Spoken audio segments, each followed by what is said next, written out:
My sister burned me with an iron during a fight. Mom laughed. Trash deserves to burn. Dad snorted. If I were her, I'd have burned your face too. I didn't see ya cry. I just took everything, ruined their life. The first time my sister Olivia pushed a hot curling iron into my back, I was 12. I screamed so loud the neighbors called the police. My mother told them I had a tantrum because I wasn't allowed to go out. They left. I didn't. That scar still runs like a lightning bolt beneath my shoulder blade. I remember the burn, the hiss, the smell of my own skin. But more than anything, I remember the silence after. Not concern, not panic, just my mother's voice from the other room. Clean that up before your father gets home and stop screaming like a stray. Please subscribe to our channel and tell us in comments from where you're watching this video. My name is Kelsey. I'm 26 now, but I've been burning longer than I've been breathing. Olivia was always the golden one, captain of the cheer team, blue eyes like frozen lakes, a cruel Barbie with mom's smirk and dad's fists minus the subtlety. Every time she hit me, I was told I provoked it.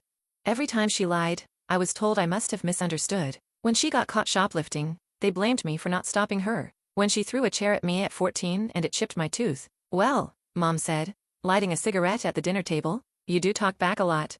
Dad didn't say anything, he rarely did, just a nod at Olivia and a head shake at me, as if disappointed that I hadn't ducked. But nothing, and I mean nothing, prepared me for what happened the night she branded me with an iron. I had come back home for one weekend. My landlord was doing fumigation and I couldn't afford a hotel. I hadn't been back since I moved out at 19 after Olivia slammed my head into the bathroom mirror for stealing her shampoo. Mom said the blood was for show. Dad asked if I bled on the floor. But this time I had my guard up. I packed light, kept my head down, said thank you through gritted teeth and stayed out of Olivia's way. It was going fine until the second night. I was ironing my only decent work shirt in the laundry room when Olivia barged in, drunk off 2 wine coolers, and God knows what else. She glared at me like I'd trespassed. Did I say you could touch my iron? It's Mom's iron. She smiled that knife smile. No, it's mine, like everything else in this house. I'm just finishing, I said, trying to stay calm. You always were a jealous little parasite. She took a step closer, still trying to act like you belong here. I looked down at the shirt. Steam hissed. My heart was beating through my chest. Walk away, Olivia. Wrong words. In one fluid motion, she yanked the cord and slammed the hot iron against my arm. I screamed. The iron clattered to the floor, but the burn, was already carving through my skin like wildfire. I fell to my knees. She stood over me, triumphant. Footsteps thundered from the hallway. My mother appeared. What the hell happened? She attacked me, Olivia said immediately, pointing at me, her voice calm and rehearsed. I didn't. I choked, my hand still clamped over the sizzling wound. My mother looked at Olivia, then at me, then her mouth twisted. That's what trash gets for existing. You deserve worse. I couldn't speak, couldn't breathe. My own mother had just watched me get burned and told me I deserved it. My skin blistered, my vision blurred, and in that moment, something inside me didn't just break. It calcified, hardened, solidified into something colder than pain and sharper than hate. I didn't run. I didn't cry. I stood up. I looked at Olivia, her smirking lips.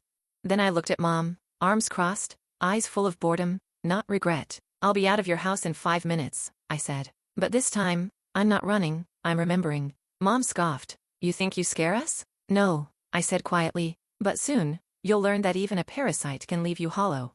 I left the shirt behind, but I took something more important, the truth, and I was going to make it hurt. I didn't go to the ER. I went to the pharmacy, paid in cash, wrapped my arm in gauze in silence. I didn't go to the cops. That wouldn't work. Not where I lived. Not when Mom had friends on the local board and Dad still ran weekly poker nights with the police chief. But I didn't go back to my apartment either.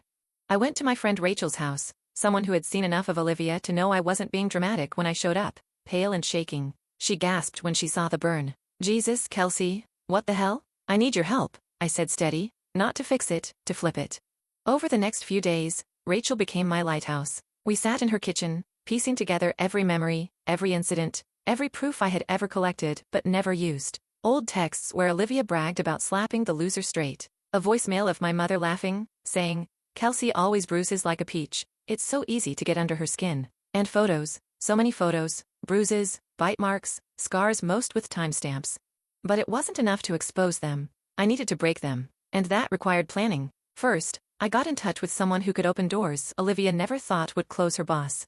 Turns out, Olivia had landed a lucrative job at an elite PR firm not because of talent, but because Mom had blackmailed the wife of the CEO 5 years ago during a school board fight. I had proof of that too. Mom had drunkenly bragged in a group chat Rachel and I were once part of.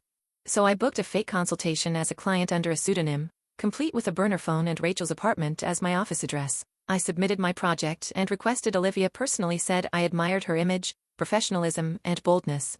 The meeting was scheduled. Olivia walked in with her sleek blonde ponytail and manicured lies, not recognizing me under the wig and glasses. I kept the conversation short, polite, then handed her a thick envelope. "What's this?" she asked. I smiled. "Proof of who you are when the cameras aren't rolling." She laughed at first until she opened it. Photos, screenshots, audio transcripts.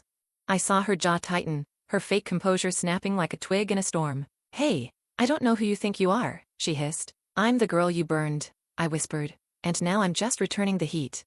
She lunged across the table. I stood calmly, pressed a button on my phone. Her boss's assistant, seated at the cafe behind her, had seen and recorded everything. The next morning, Olivia was fired. Not quietly, the company issued a statement about ongoing internal behavioral investigations. Her reputation, pristine and packaged, was now stained. But that was just her.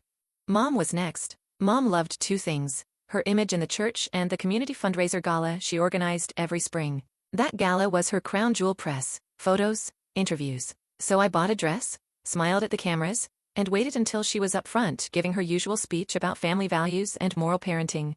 Then, right as the room applauded her for being Mother of the Year, I approached the podium. I didn't scream, I didn't cry, I simply handed the host a USB. This was submitted anonymously for tonight's tribute to honesty. A young woman wanted to share her journey.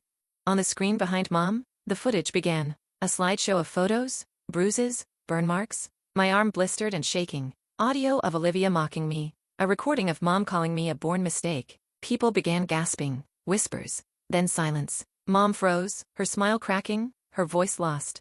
I leaned close and said, "That's what trash gets for existing, right? Enjoy the applause now." She ran out of the hall. By morning, the gala sponsors had pulled out. Donations dried up. The church board sent her a formal request to step down for reflection.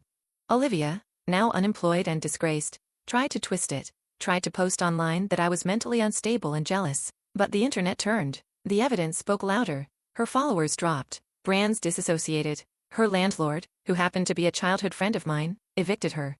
Within a week, both Mom and Olivia were jobless, reputationless, and panicking. But I wasn't done. Because this wasn't just about consequences. It was about legacy. They had scorched mine for years. Now, I would light theirs on fire. I didn't hear from them for 3 weeks. Not a text, not a call, not even a passive-aggressive email.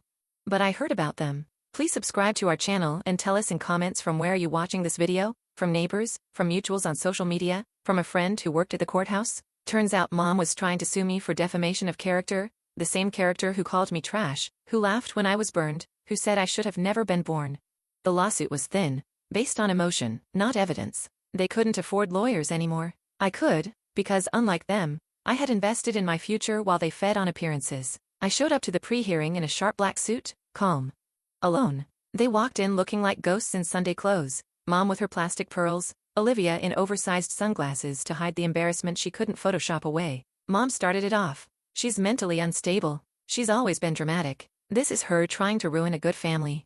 I stood, no words, just opened the file folder I'd brought. The judge reviewed everything: audio, photos, hospital bills I'd paid for out of pocket, screenshots of threats Olivia had sent me just a year ago. One of them saying, "One more word, and I'll make you regret being born." Mom's voice grew quieter.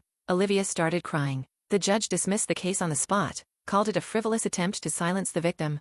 But the best part wasn't the win. It was what came next. Because while they'd been scrambling to restore their image, I'd been working on something far more permanent. See? I never wanted to be like them. I didn't crave attention. I wanted to build something real, something that couldn't be taken. So, I launched a program, quietly.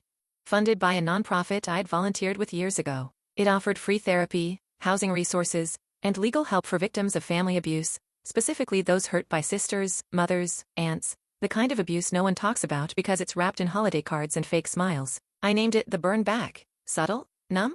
Effective? You bet. My first public interview aired 6 weeks later. I kept my name anonymous, but the story was unmistakable. The interviewer read one of the quotes I'd given. It started with an iron, but the real fire was inside me all along. The clip went viral, not because it was dramatic, but because it was true. Thousands of women wrote in. Some knew Olivia. Some had survived mothers like mine. And Olivia? She saw it. She posted a pathetic YouTube video calling me a liar, trying to cry on cue. But it backfired. The comments were brutal. You burned your sister and then cried because she healed louder than your screams. She built something. You built scars. Sponsors? Gone. Followers? Dropping by the hour. She got blacklisted from every agency in town. Mom tried to get her old job at the community center. They said, "We're fully staffed." The pastor blocked her on Facebook. And me? I moved to a new city, started fresh. But I didn't change my number. I kept it open just in case. One day, Olivia called. Her voice was quiet.